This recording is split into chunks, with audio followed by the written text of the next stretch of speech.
Racismo estrutural. Nina e vovô João vão viajar pelo mundo da consciência negra para aprender sobre o racismo estrutural.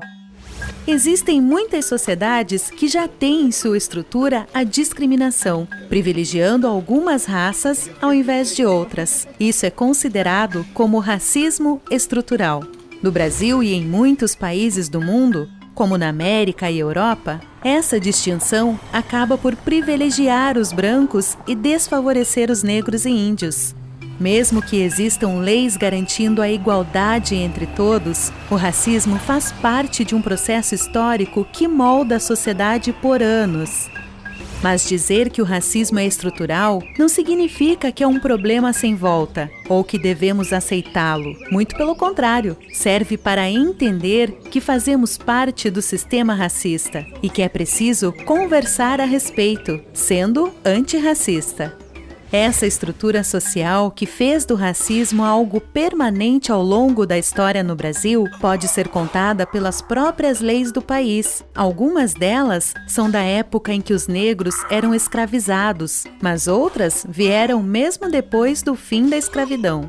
Por exemplo, a própria Lei Áurea, de 1888. Além de o Brasil ser o último país das Américas a libertar os escravos, os negros que aqui moravam se viram livres, mas sem opções de educação ou trabalho. Isso aconteceu devido à lei anterior, de 1824, onde a Constituição dizia que a escola deveria ser um direito de todos os cidadãos, mas não incluindo os povos escravizados. Já em 1850, a Lei de Terras permitiu que o Estado vendesse terrenos a custos altos, o que tornaria inviável a pessoas negras ter acesso a eles e cultivar o próprio alimento.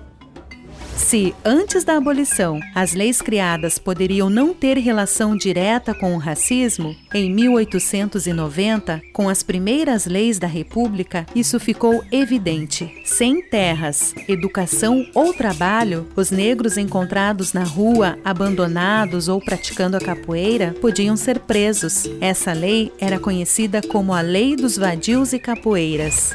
Foi apenas em 1989 que uma legislação contribuiu pela primeira vez para a igualdade racial no Brasil, quase um século depois, quando a Lei K.O. tornou o racismo um crime sem fiança. Mas apenas o fato desta lei existir não faz com que o problema termine, pois o racismo é algo maior do que discriminação ou preconceito. Ele se refere a maneiras de desfavorecer negros e indígenas, mesmo que às vezes inconscientemente.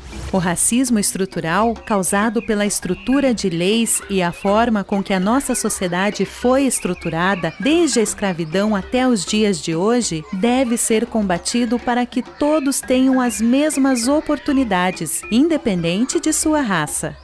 Nina e vovô João continuam viajando pelo mundo da consciência negra, aprendendo sobre importantes lições e vivendo novas histórias.